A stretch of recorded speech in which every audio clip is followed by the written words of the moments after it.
Okay, well, I want to welcome everybody to the second of our April programs. Today featuring Rabbi Asher Knight talking about the wisdom of Rabbi Lord Jonathan Sacks. And I hope everybody had a chance to take a look at the materials that were sent in advance. And we're looking forward to a wonderful morning talking about a very interesting man. May 5th, 2 weeks from today, Rabbi Josh Weinberg, who's the VP of Israel and Reform Zionism for the URJ and Executive Director of ARZA, is going to give us a talk on what's going on in Israel and how it affects us here in the States. And that should be fabulous. He's a great speaker. And then on May 19th, a topic that's near and dear to my heart, and I was just talking to Rabbi, I know to his as well. We both have family, parts of our family that came through Galveston in the mid-1800s to go to Texas. And Joshua Furman is going to talk on what's Southern about Jews in Texas. And I know we've had some programs on Jews in the South and so forth that have always been very popular. And he's really known throughout Texas as a great speaker. So we look forward to that as well. So without further ado, a man who needs no introduction, but I'll introduce him, Rabbi Knight. Hello, everyone. It is so good. I was just taking a moment to actually put into gallery view and actually just see everyone's faces and all the wonderful, wonderful faces that are on the screens. And it is just so good to see you in 2D. And I am really looking forward very soon, hopefully, to being able to see you in 3D. I particularly want to welcome to our congregation Cantor Rushvarg, who is my esteemed colleague and Cantor Emeritus of Temple Israel, and someone for whom I deeply, deeply respect. And of course, I'm now going to be very nervous teaching about Rabbi Sacks in front of my esteemed colleague. But I am just so happy to have you, Elias, here with us. Thank you. Always. And to everyone, it is just great to see you. So I'm going to share my screen. We did post the information onto our website, and just in case people wanted to be, and also I think I also believe that Tracy, thank you so much, Tracy, sent out the information to everyone yesterday. And the only reason why we did that is because I know that there are a lot of people who prefer to have it in hand and or on their own screen. But I want to be able to share what we're looking at today. So as you can see, we have Rabbi Lord Jonathan Sacks, and we'll talk about him in just a second. So Rabbi Sacks was a British Orthodox rabbi, right? He really is a philosopher, a theologian, a biblical scholar. I was gonna try to pick up like some of the books that I have. I probably have maybe 15 or 20 of his books. They're spread out throughout my library in large measure because my library is actually subject matter based as much as it possibly can be. And his books are throughout my library in large measure because he is a philosopher, theologian, a biblical scholar, and a halakhic scholar in thinking about Jewish life in the future, and really public figure. And so his writings are all over my library. Second is that you should know about him that he was a modern Orthodox rabbi.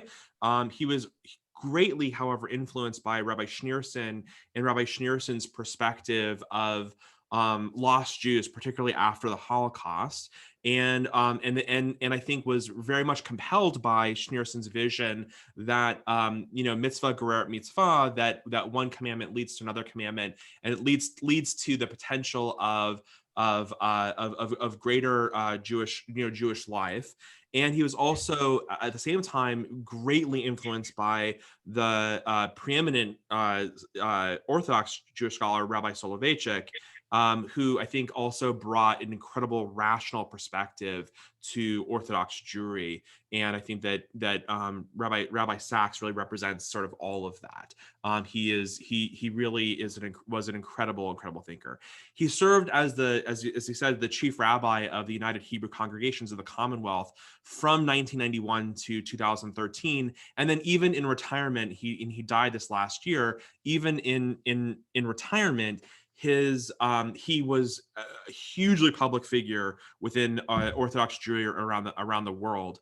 But as chief rabbi, I just want to make sure you understand, the Haredi would not have accepted him as chief rabbi of London, and neither would have the Reform and the conservative and more progressive leaning streams of Judaism. This is really chief rabbi of the Orthodox, modern Orthodox and Orthodox movement in the United Kingdom.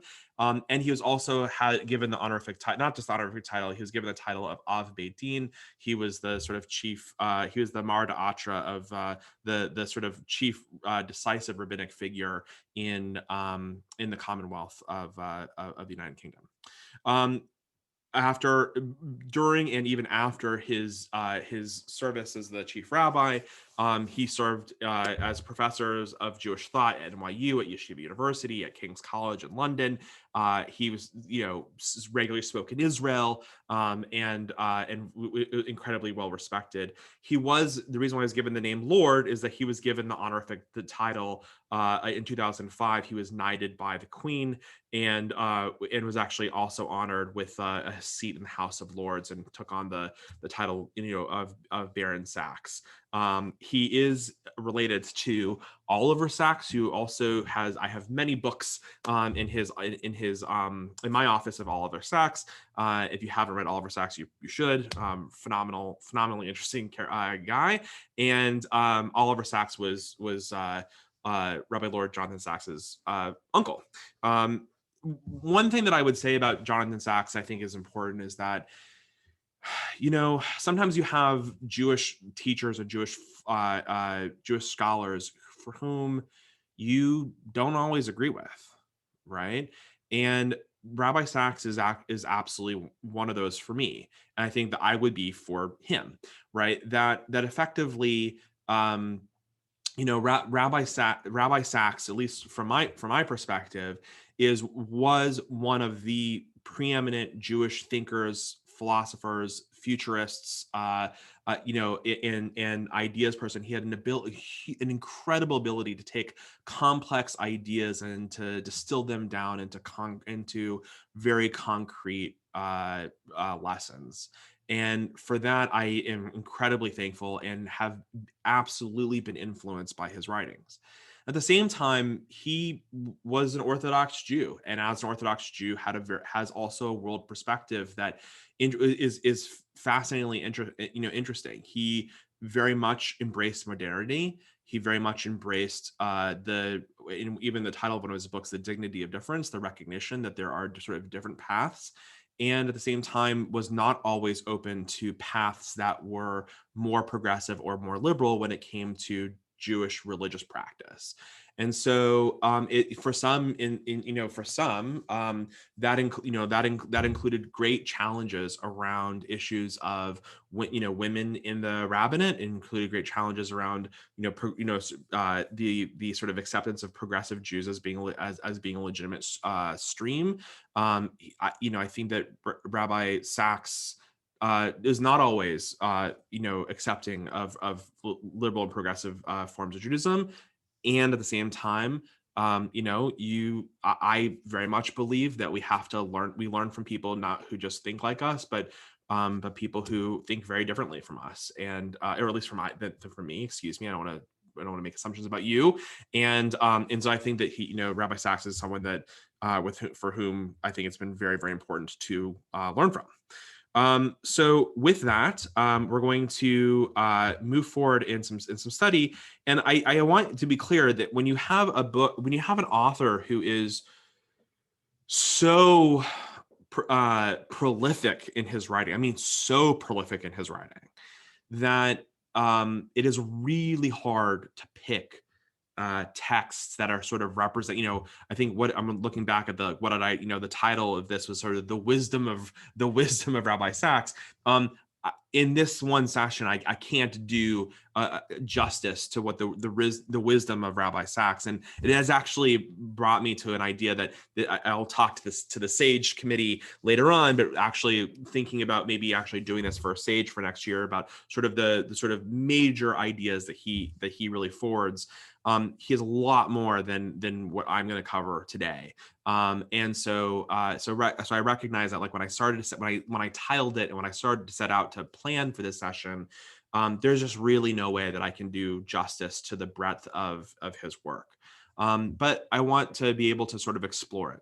Now, there's a lot of ways that we can do this, and I love for people to participate. And so I'm going to invite you to do that. I can ask for volunteers, I can volunteer people, or ask people, but I want to invite people to read. Now, we're in this moment of between Passover and Shavuot, and we find ourselves in a place where we're counting up towards the receiving of the Torah at Mount Sinai and the experience of course, recognition of the slavery and servitude that our people went through, and that sense of freedom and opportunity that lies ahead. And so I wanted to actually start, given where we are in the calendar year, start with actually something that he wrote in Haggadah that he compiled. And it's about the people of the story. Would someone be willing to start us off? Sarah, would you be willing to start us off? Yes. Through the Haggadah, more than 100 generations of Jews have handed on their story to their children. The word Haggadah means to relate, to tell, to expound, but it comes from the Hebrew root that also means to bind, to join, to connect.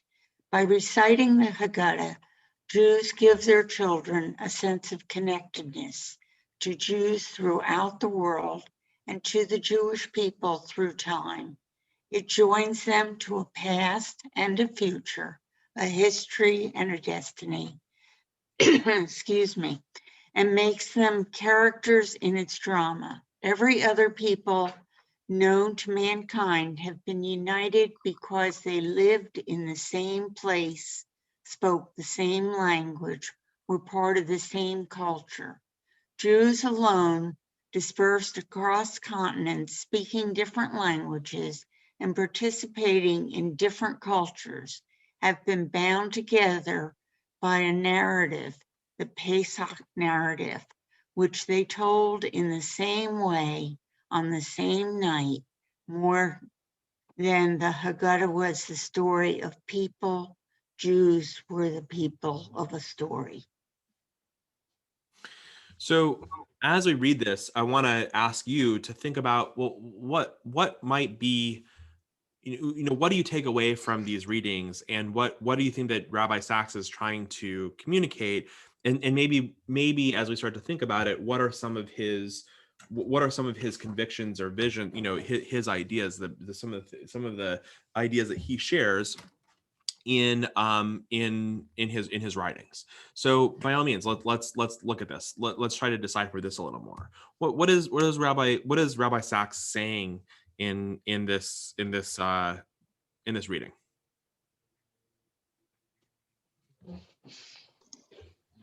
That there's diversity, and even through diversity, we are bound as one people.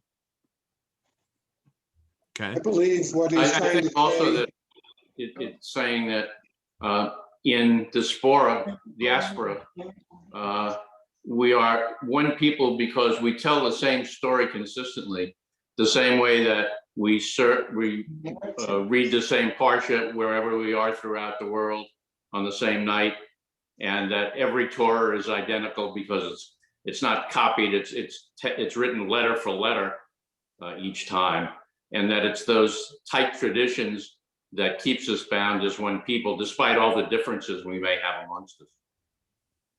Yeah, and who else was speaking? Or was that David? That was me. Yep. What I see he's trying to say is the Jews are bound by the skeletal history of the Passover and or the story of the Exodus. And by doing that, we impose and thereby create a culture which is portable and we can take with us wherever we are. Rabbi Knight, I believe that Rabbi Sacks is also saying, even though we are in different places all over the world, we share the same narrative for our beliefs. Right. And think about, right, and this is important, right? So I think that what has been said is really right? We are diverse and we are also bound together. We are we share that common history, we share that common narrative. We create a culture, just what Richard said, we create a culture that is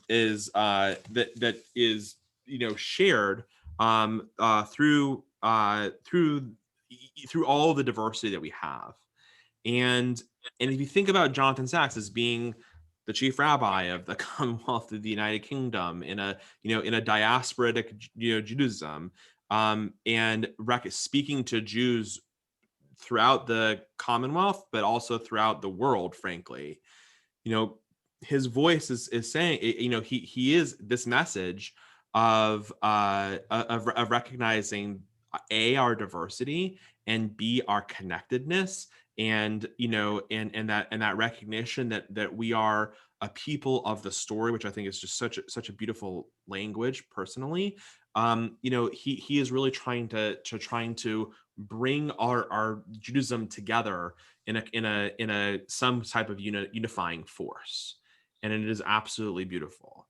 Anyone else have any other comments before we get? So as we read these texts, continue to think, why would Jonathan Sacks say this? What compels him? What is influencing him? And what is the message that he's really trying to get across?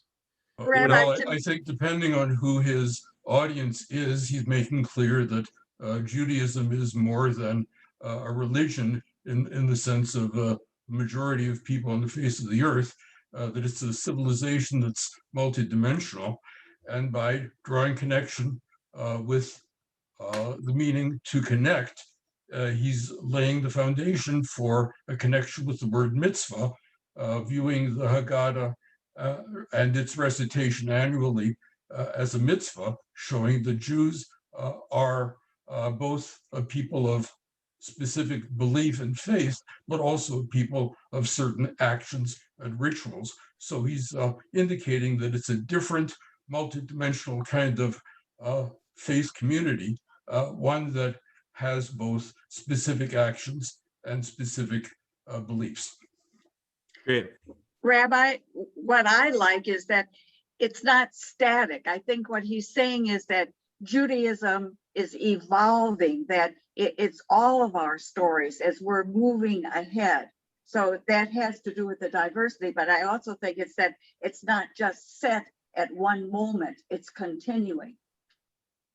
No, I actually think that he would argue that up to a point, right? Right? Like, I think that he would have also a point at which he also draws some pretty clear distinctions about what is and what is outside of the pale of his perspective, the definition of Judaism. But I do agree with that. I mean, I think that it is also evolving in a sense that you can be anywhere you are engaged with lots of different cultures. We have Jews, diaspora, who are living everywhere in the world and engaging primarily in a culture that's decidedly not Jewish. And at the same time, these stories connect us together as one. But Rabbi, what I think is really interesting about him is that I did do some reading, and it seems to me that he will go with what I just said, but then he can be quite contradictory. I particularly was interested in what he wrote about Darwin, and I think that there he would be agreeing with what I said, but then there are other times when you can see exactly what you're saying. He seems to go a different direction. Yeah. Rabbi? Yep.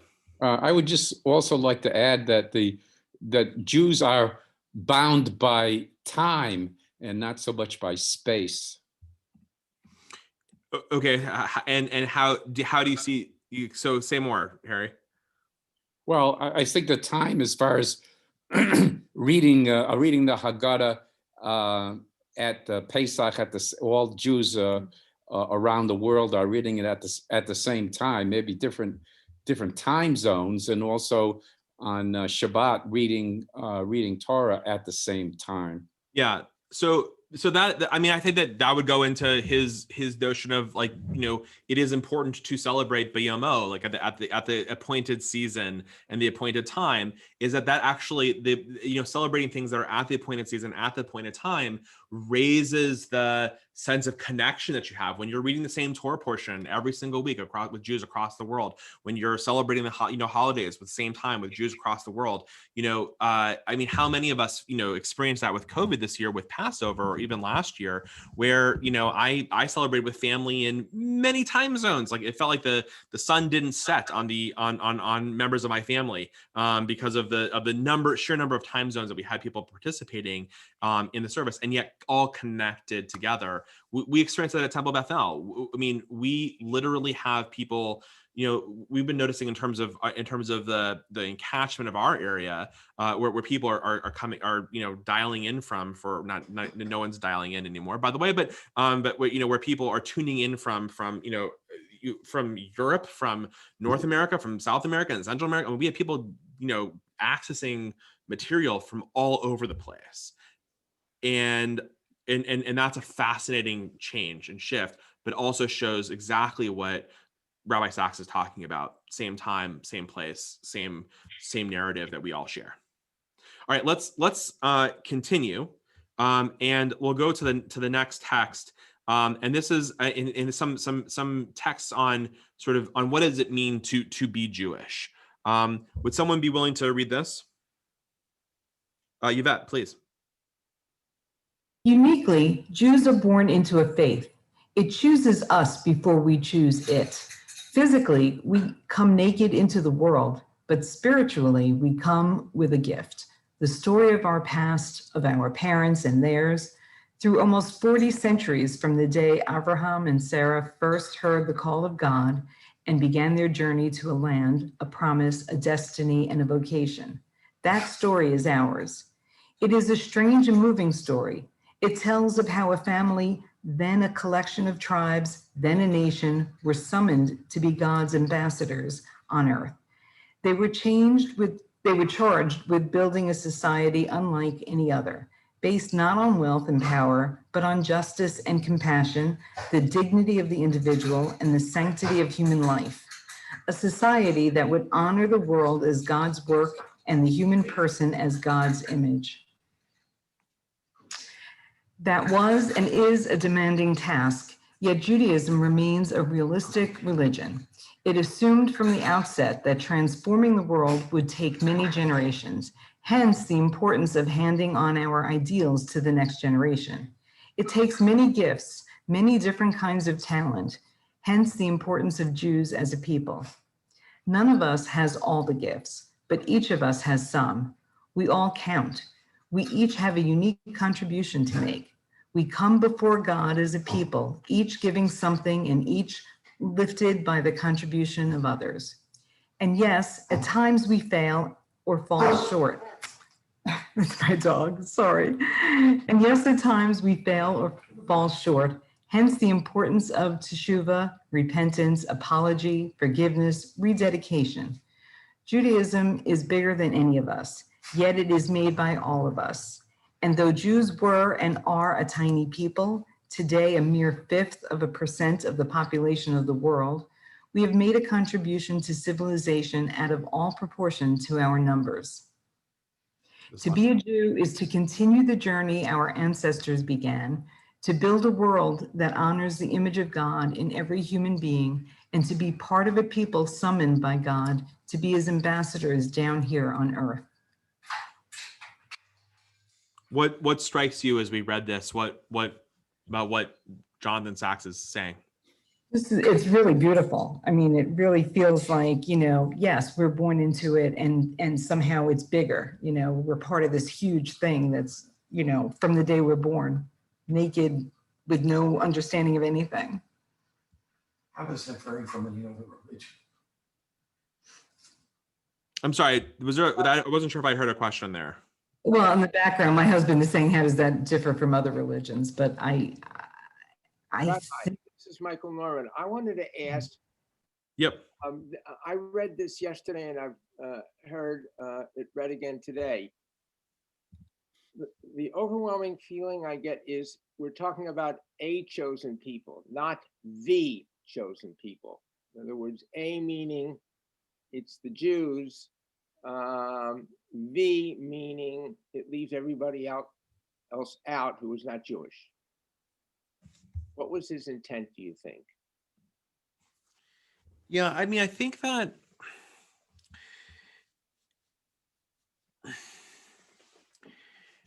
Rabbi Sacks, would be hesitant to necessarily understand his intent, his intent by just this particular piece. I do think that he is, on one hand, Rabbi Sacks is particularistic, right? And he is, I think he's, it recognizes that as much as Jews may be chosen in terms of our story of our past and what we inherit and what we give to others, it is also Judaism. I think he would absolutely say that all Jews are Jews of choice. In other words, there might be Jews who are born Jewish or who assume Judaism, but to be Jewish in the world is to make a choice in order to do what he has said here, which is to continue that journey our ancestors began, right? To build a world that honors the image of God in every human being, and be part of a people summoned by God, right, as God's ambassadors down here on earth. I think he would say that all Jews have to consciously make the choice to do this. What I think that he would also say is that I think that he is perfectly. I think in his writings, at least my reading of his writings, Rabbi Sacks is very comfortable with the idea that there are different people who have different paths, and he's okay with that, right? He is absolutely okay with as he wrote, sort of the dignity of difference. Right. And this is our path. Right. And so I think what he would say is like, it is okay. I don't think that Rabbi Sacks would have been as interested in what I would call interfaith work as much as he would have been personally interested in multi-faith work, and the recognition that there are different faiths for different people, and this happens to be ours, and the one that we carry into the world and that we give to the world. And so, yeah, so I think he wouldn't have been interested in sort of in a true interfaith approach, but much more of a multi-faith reality. And to Yvette, to respond to the sort of the question that was asked, like, how is this different? It may not be different necessarily from other religions, but I think that what he would say is that it just happens to be our path. It happens to be something that we are responsible for in terms of that journey that the ancestors began to build a world that honors the image of God, to be to bring about God's mission and vision on earth. Michael, were you going to say something? I'm fine with that. Thank you. Anyone else have? That was good. A good response. Thank you. Okay. Anyone have any other questions? Yeah. Yeah, it also is interesting, though, the way he ends that passage where he talks about the exceptionalism of Jews. And if we take a look at the number of Nobel Prize winners as a percentage of Jews in that group, and the influence of great people like Einstein and Freud and so forth on the modern world. Who he quotes a lot, by the way. He, in his writings, he quotes Einstein and Freud, and right, he quotes them all the time. Yes. So there's this dichotomy of the exceptionalism, which also has been used against us when it's been claimed, certainly in the anti-Semitic trope and so forth about the Jews controlling everything. Yeah, I do think that Rabbi Sacks definitely sees a Jewish exceptionalism, and I think but sees that as also part of the mission, right? That he's unbothered by that notion of Jewish exceptionalism, because that Jewish exceptionalism is about part of our mission to bring godliness and goodness to the world. And I think that and I think that he, that is not necessarily wrong, that given the relative size of our population relative to the rest of the world, we've had an absolute outsized influence. And that is sometimes for the benefit of others and sometimes detrimental to Jews. Is this not our mission statement? Judaic mission statement, and all the ways that one can be, but you can then add in, we're connected. No matter how we are, we may not fulfill all those requirements, but because we're connected, then we're going to remain Jewish, participate, as opposed to leaving the faith. Would that not be a concern that so many persons are leaving, that we're losing membership? I'm sorry. Maybe I missed the last part of your question. I'm sorry. I see this feeling of connectiveness that he reinforces over and over again as an attempt to hold on to, there are so few of us.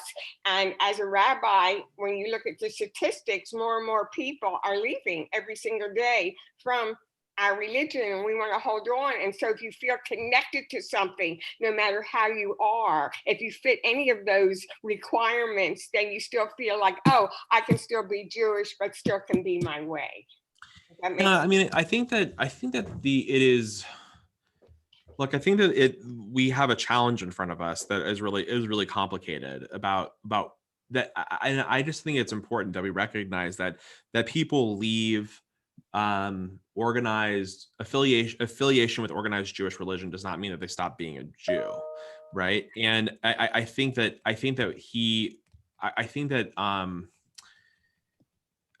there's a recognition that, but I also think that he would say that what we had, I do think that he would say this is missional, yes, and I think that he would say is that we do this mission better when we are in community, right? That being a Jew on a desert island is really, really difficult, and that ultimately you would give up a significant portion of your Jewishness in order to, while living on that desert island. And I think what he would say is that the community should be reinforcing this missional vision. Vicky.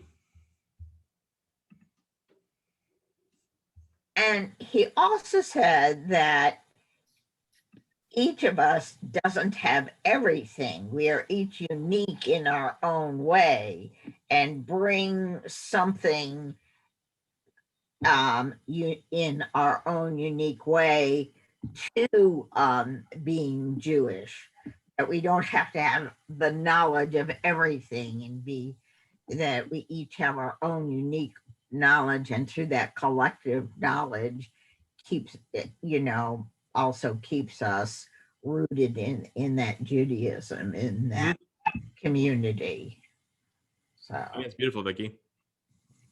Yep.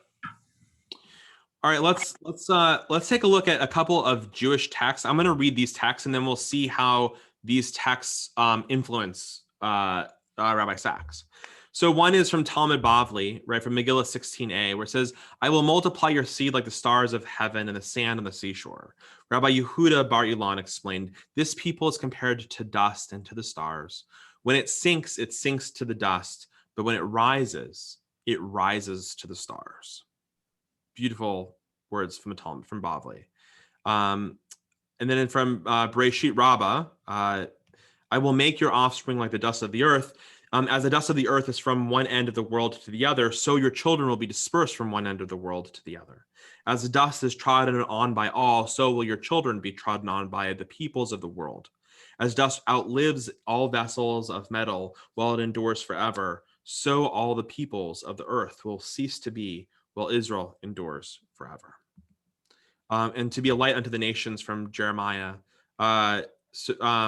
sorry, from Isaiah, excuse me. I, the Lord, have called you to righteousness. I will take hold of your hand. I will keep you and will make you to be a covenant of the people and a light of the for the nations, to open eyes that are blind, to free captives from prison, and to release from the dungeon those who sit in the darkness. All right, let's talk about what Rabbi Sacks says about to be a holy nation. Would someone be willing to read this section?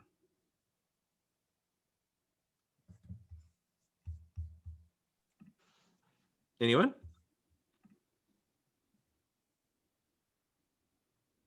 Okay, I'll do it. Go for it. Canner. That is the meaning of a holy nation. The holy in the Bible simply means God's domain, those points in time and space at which his presence is peculiarly visible. That is what Yeshayahu means when he says of Israel, "You are my witness, declares the Lord, that I am God." There is no assertion in the Bible that the Israelites are inherently better or moral or more moral than others. Their vocation represents not a privilege, but a responsibility. It confers no material advantages, only the religious life itself. Israel's role is to be an example, no more, no less. That is how Rambam's son, Abraham, interprets in his father's name the phrase, a kingdom of priests. Israel's role is to be an example, no more, oh, okay. The priest of any congregation is its leader, its most honored individual, and the congregation's role model through whom they learn to follow in the right path. In calling on Israel to be a kingdom of priests, it was as if God said to them, become leaders of the world through keeping my Torah, so that your relationship to humanity becomes that of a priest to his congregation, so that the world follows in your path, imitates your deeds, and walks in your ways. Right. I mean, this is going to connect it to before. It says, "I'm being Jewish," right? To be a Jew, right? Again, to continue in the journey your ancestors began, right? To build a world that honors the image of God, but then really to be ambassadors on earth about what that image, those values are.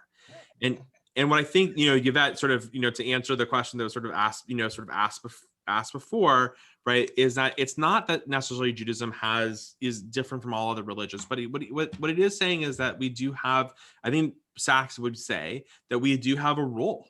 And in our role is absolutely, as Rambam's son, Avraham said, is to to be a kingdom of priests is about the ways in which we are leaders in the world and keeping our own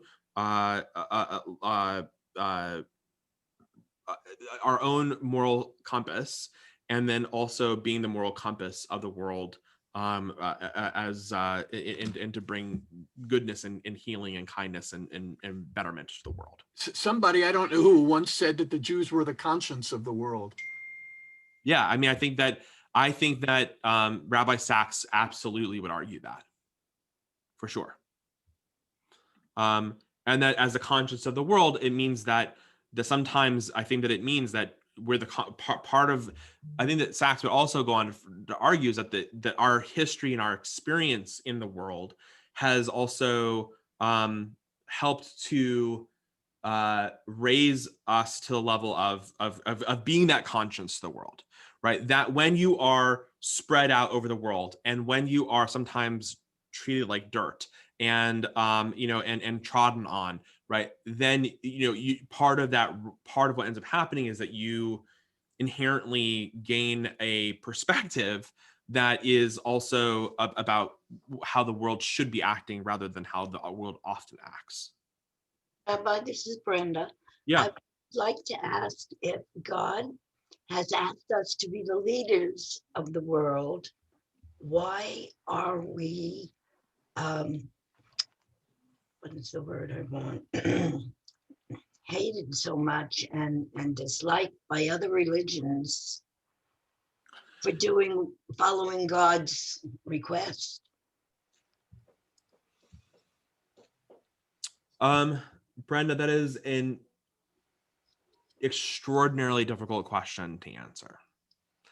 And I think that there are, and part of what makes that question so absolutely difficult to answer is one that I would be careful about, speaking on behalf of God. Two is to try to make sense necessarily of our suffering, or to in some way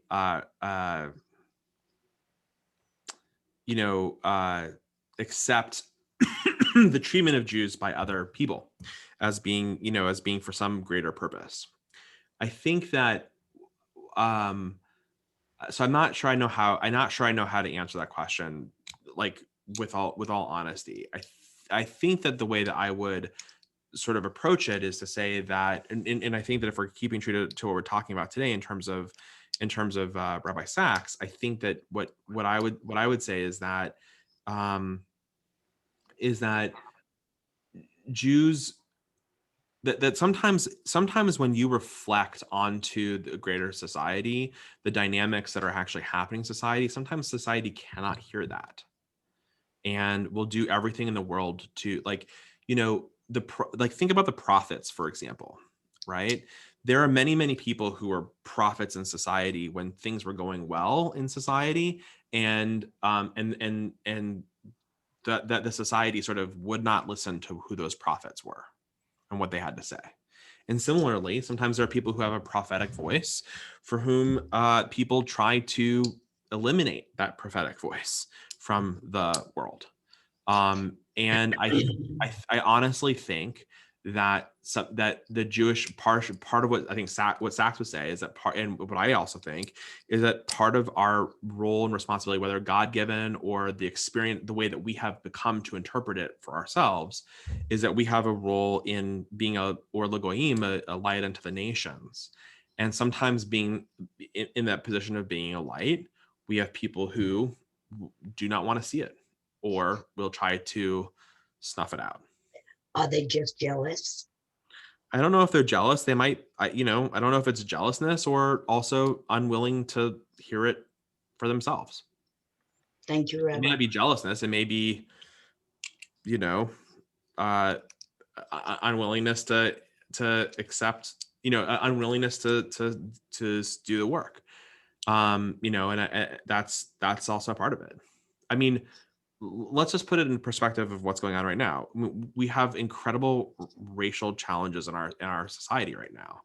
To avoid, I think there are some in our society who would very much like to stop that conversation and stop the serious, question about the work that has to happen for our country to face what has been happening. And I sort of think that, it's not a surprise that Jews have been very much at the forefront of the conversations about race and racial justice within our society. And I think it's also it is very understandable to me that there are people who really do not want to have that conversation and want to stop it from moving forward. And I think, and some of that's about self-preservation and preservation of their own sense of what society should look like. And I think that's actually much more so. Thank you, Rabbi. Let's read from The Dignity of Difference from page 3 of Dignity of Difference. I'm going to, Harry, would you be willing to read, or Ruth?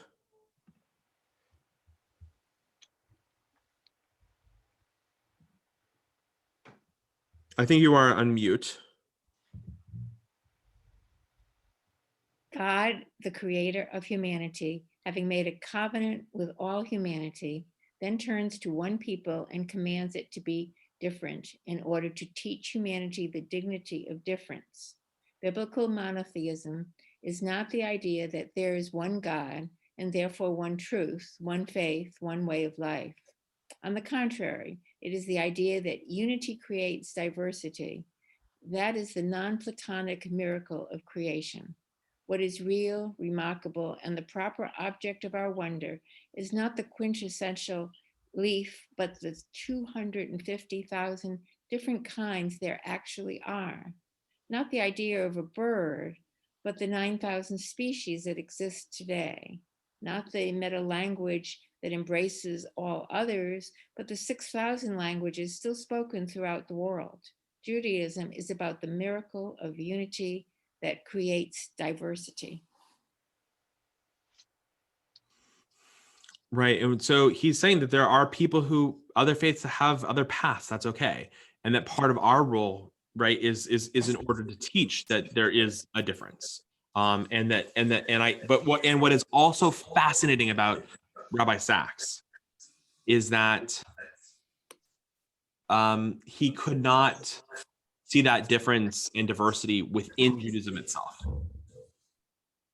Right, he had a harder time with that diversity within intra-Judaism, even though he saw that as part of Judaism's role within the world.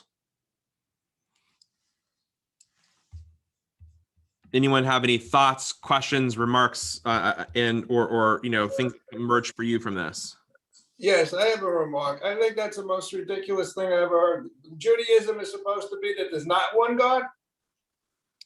I'm sorry, is that Bob Lyric? Yes, it is. I was just reading Simon Wiesenthal last night, the Museum of Tolerance, and how they're trying to build it, and another one in Jerusalem.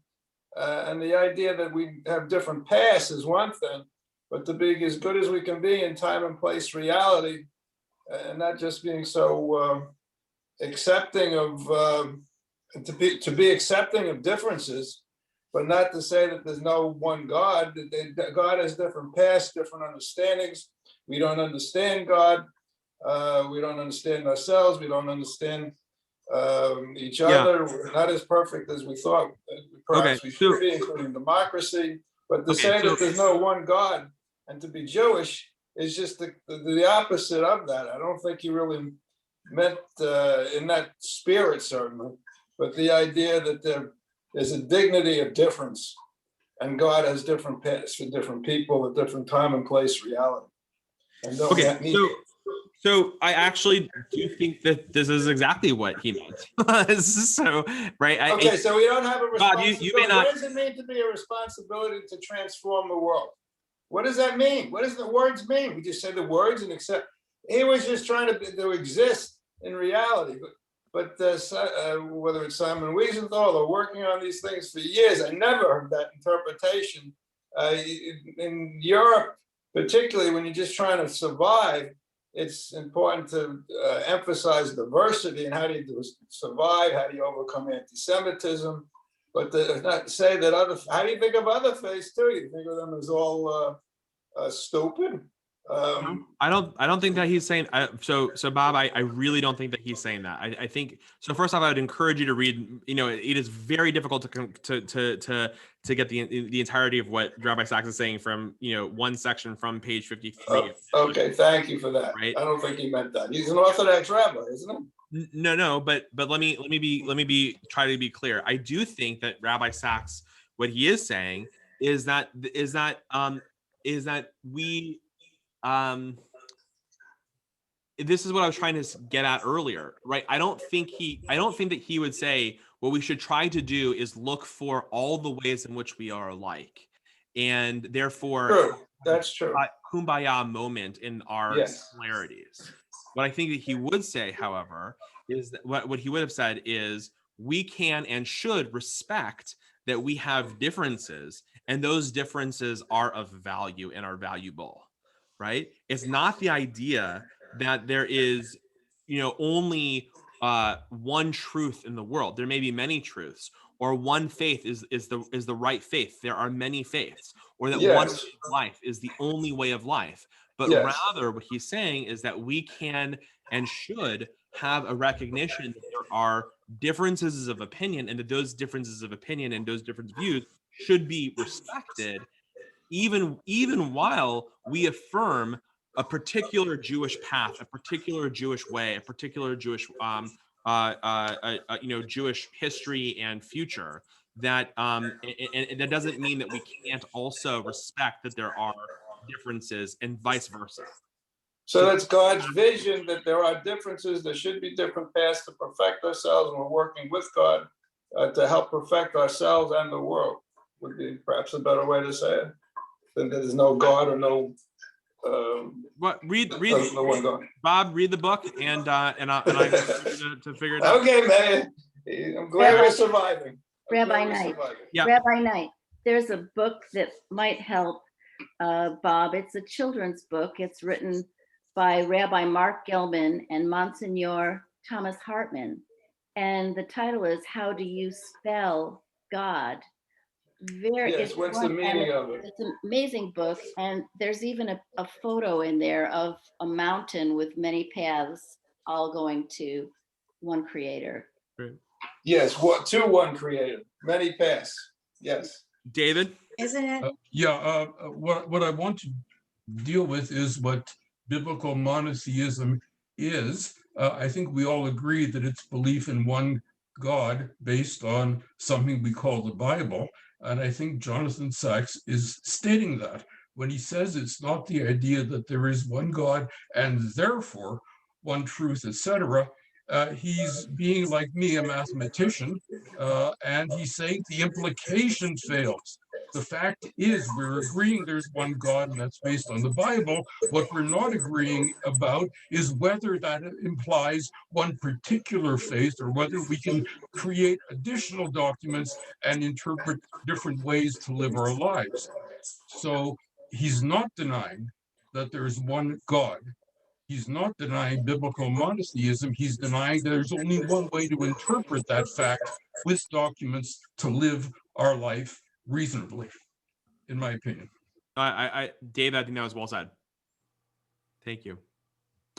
All right, I'm gonna try to get to a different section. Hold on for 1 second. Hold on for 1 second. I'm going to go to lifelong Jewish learning, since it's something that we're doing, and some of his perspective of lifelong Jewish learning. So let's continue with this is actually well, hold on for a second. Yeah, this is like his perspective of lifelong Jewish learning. Would someone be willing to read that? And I just minimized some of the different people. Anyone interested in reading this? I'll read it. I'll read it. All right, Nadine, do you want to go for it? I saw Nadine's hand. Okay, go for it. Jews are the people of the book, Talmud Torah. Studying Torah is the greatest of all the commands and the secret of Jewish continuity. In the Shema, we are commanded, love the Lord your God with all your heart, your soul, and your might. Then almost immediately it says, teach these things repeatedly to your children. Speak of them when you sit at home and when you travel on the way, when you lie down and when you rise. Judaism is a religion of education. Will you continue? Study is holier even than prayer, for in prayer we speak to God, but in study we listen to God. We strive to understand what God wants from us. We try to make his will ours, for the holiest thing is God's word. The Torah, God's word to our ancestors, is our constitution as a nation, our covenant of liberty, the code by which we decipher the mystery and the meaning of life. The words of the Torah span 1,000 years, from Moses to Malachi, the first and last of the prophets. For another 1,000 years, until the completion of the Babylonian Talmud, Jews added commentaries to the book. And for yet another 1,000 years, they wrote commentaries to the commentaries. Never has there been a deeper relationship between a people and a book. In ancient Greeks, puzzled by the phenomenon of an entire people dedicated to learning, called Jews a nation of philosophers. Certainly, we are called on to be a nation of students and teachers. In Judaism, we not only learn to live, we live to learn.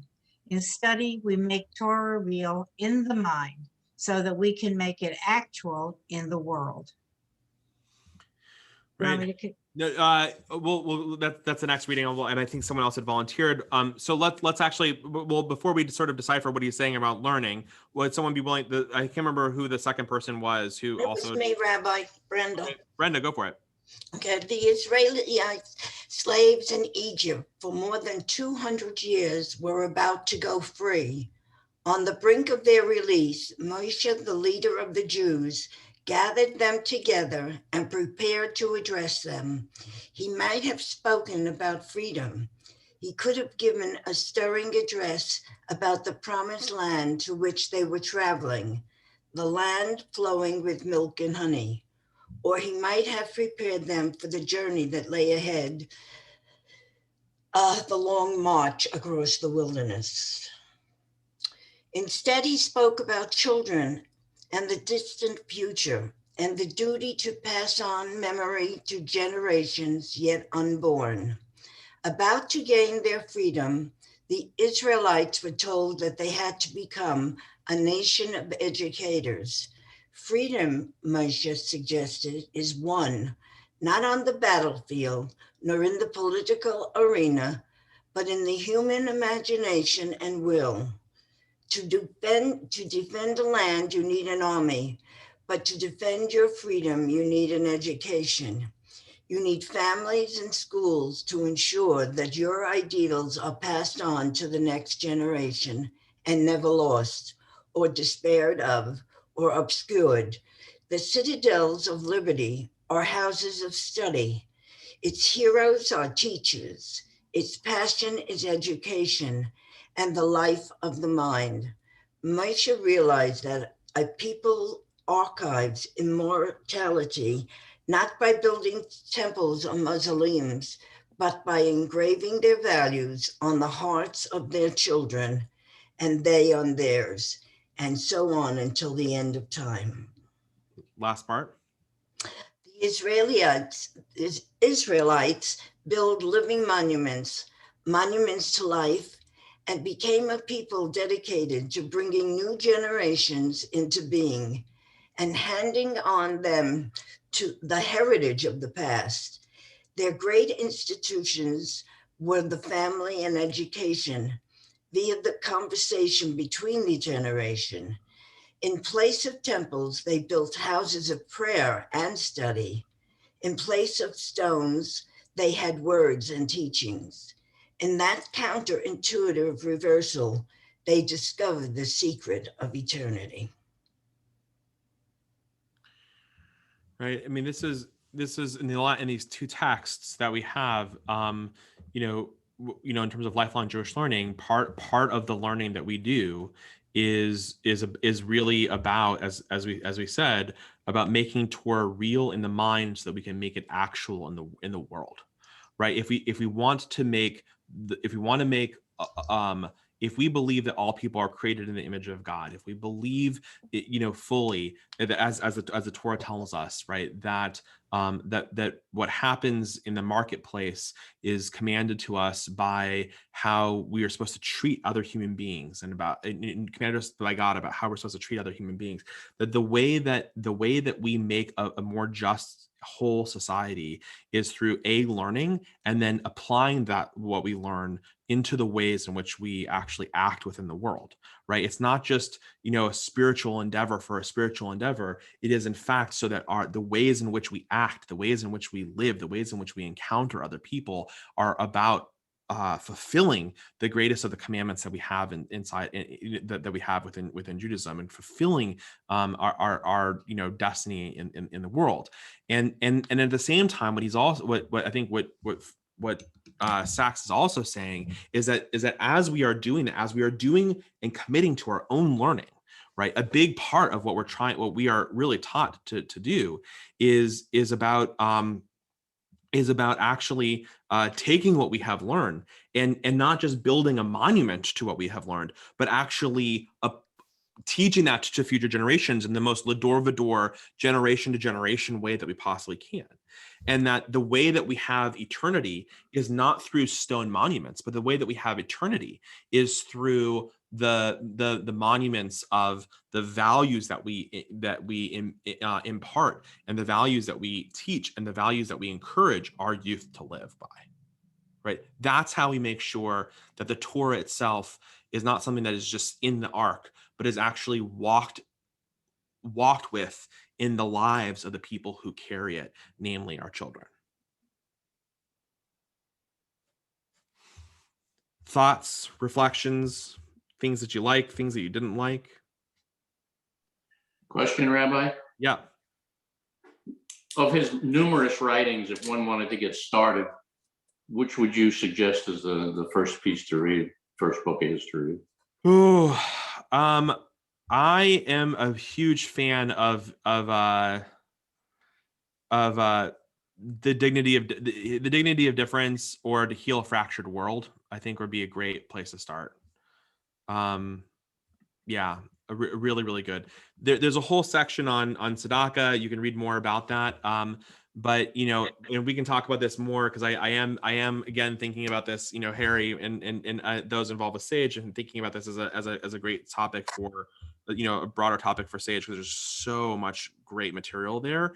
But what I want to get at is that Rabbi Sacks, in teaching in his memory, and may his memory truly be for a blessing, he was really able to be a writer and a conveyor of a sense of Jewish continuity, of the importance of Jewish learning, and of course acting in the world, and recognizing that we have a mission, really believing that we have a mission to bring to the world. And Rabbi Sacks was an incredible teacher. So definitely The Dignity of Difference or To Heal a Fractured World, I think, is a great place to start. Thank you. Great. I recognizing the time, what time it is in noon. I want to thank you all for being here. And go ahead and read on. And I'm just so grateful for the time today. Rabbi, thank you. That was very- Rabbi, we really appreciate this, and it's fabulous learning, and might make a very good topic for further study.